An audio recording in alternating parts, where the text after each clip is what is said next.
बबलापुर गांव में कालू कौवा जमींदार था। वो गरीब लोगों को ब्याज में पैसे उधार देता था और जब गरीब उसे लौटा नहीं पाते तो वो उनकी जमीन हड़प लेता था। ऐसे ही एक दिन बबलू उसके पास पैसा उधार लेने के लिए आता है। कालू सेठ, आप मुझे 50,000 उधार देंगे क्या? मैं आपको अगले साल वापस कर दूंगा। मुझे कैसे पता कि तुम मुझे पैसे वापस कर दोगे? तुम कौन हो, कहाँ से आए हो?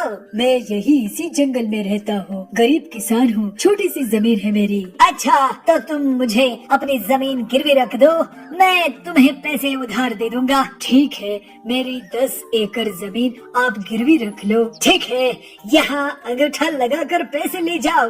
फिर बबलू उन पैसे से बहुत मेहनत करके खेत में फसल उगाया। इस बार उसकी अच्छी फसल हुई थी। ऐसे ही एक दिन कालू उसके खेत के पास से निकलता है। अरे, ये खेत किसका है जिसमें इतनी लहलहाती फसल उग रही है? यह खेत बबलू का है सेठ जी, उसी बबलू का जिसने आपसे उधार लिया है। अरे वाह, इसका मतलब ये जमीन और ये फसल और इसके पैसे मेरे ही हुए। फिर कालू बबलू से मिलता है। क्यों बबलू, इस बार तुम्हारी फसल बहुत अच्छी आई है। जी कालू भाई, मैं आपको फसल बेचकर आपके पैसे लौटा दूंगा। ठीक है, ब्याज मिलाकर 2 लाख होगा क्या? लेकिन मैंने तो बस 50,000 ही लिए थे। हाँ, तो ब्याज चढ़ा के 2 लाख हुए ना? ये तो अन्याय है कालू जी, फालतू की बात मत करो, नहीं तो मैं तेरा घर भी हड़प लूंगा।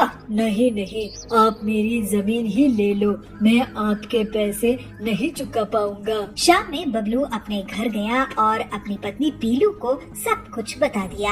मैं उसे देखती हूँ, आप चिंता मत कीजिए। पीलू अपनी सहेली सुंदरी के साथ एक प्लान बनाती है। दोनों सहेलियाँ एक छोटे से खेत में एक पानी का फव्वारा लगाते हैं और ऐसा जुगाड़ करती है कि उसमें से हीरों की बौछार हो। कालू तक ये बात पहुंच जाती है कि एक फव्वारे से हीरे निकल रहे हैं। पीलू, सुंदरी, क्या इस फव्वारे से हीरे निकल रहे हैं? हमने तो हीरे अभी देखे हैं सेठ जी, आप खुद ही देख लो कि हीरे हैं कि नकली। वैसे सेठ जी, आपको बता दूं कि कल शहर से बहुत बड़े हीरे के व्यापारी आए हैं जो इस जमीन को खरीद लेंगे अगर उन्हें हीरे मिले तो।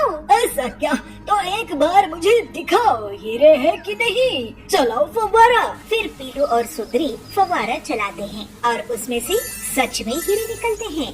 अरे, ये तो सही में हीरे ही है। चलो, अच्छी बात है, अब हम ये जमीन उस शहर वाले सेठ को बेच देंगे।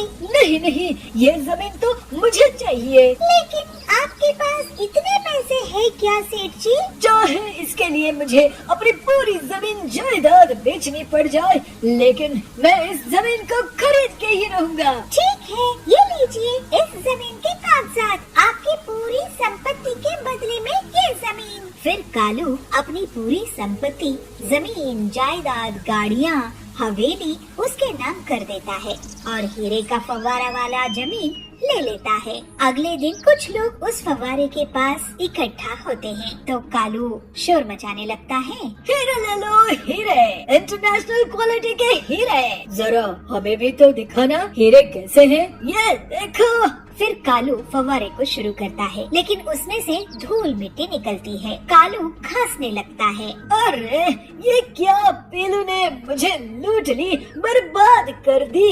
इस तरह से कालू को उसकी बदमाशी की सजा मिल जाती है और पीलू की मदद से बबलू और बाकी जंगल वालों को उनकी जमीन मिल जाती है।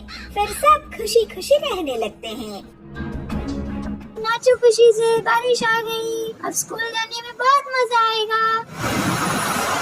गर्मियों का मौसम खत्म हो चुका था। जंगल में बबलू हाथी और पिंकी मोरनी दोनों बरसात का बहुत ही बेसब्री से इंतजार कर रहे थे। उन्हें बरसात में स्कूल जाना बहुत अच्छा लगता था, मगर गर्मी इतनी थी कि जाने का नाम ही नहीं ले रही थी। जंगल के सभी जानवर इस तेज गर्मी से बहुत परेशान थे। सबका हाल गर्मी से बेहाल हो चुका था। बबली हाथी घूमते हुए जंगल से जा रहा था कि उसे पिंकी मोरनी मिलती है। अरे बबलू, यूँ अकेले अकेले कहाँ जा रहे हो? तुम मुझे तो बताओ, कहाँ जा रहे हो इतनी जल्दी जल्दी में। अरे पिंकी क्या बताऊँ, इतनी तेज धूप निकल रही है, इस गर्मी में तो मेरा हाल खराब हो चुका है। क्या बताऊँ, सब के सब जानवर परेशान हो चुके हैं इस सूरज की वजह से। बताओ, गर्मियों का मौसम खत्म हुए महीने हो गए मगर बरसात का नामो निशान ही नहीं है। इसलिए मैं पास की के स्विमिंग पूल में नहाने के लिए जा रहा हूँ। अरे बबलू, मगर आज ही मौसम विभाग ने बताया है कि आज बारिश होने की संभावना है। क्या पिंकी, तुम भी कैसी बातें कर रही हो? देख रही हो मौसम को, कितना तेज सूरज निकला हुआ है। ऐसे में बारिश कहाँ से होगी? भला तुम भी ना तुम्हें ऐसी बातें नहीं करनी चाहिए। देखते ही देखते अचानक से आसमान में काले बादल छट जाते हैं और सूरज बादलों के पीछे छुप जाता है। बारिश होने लगती है। यह देखकर बबलू हाथी और पिंकी मोर दोनों नाच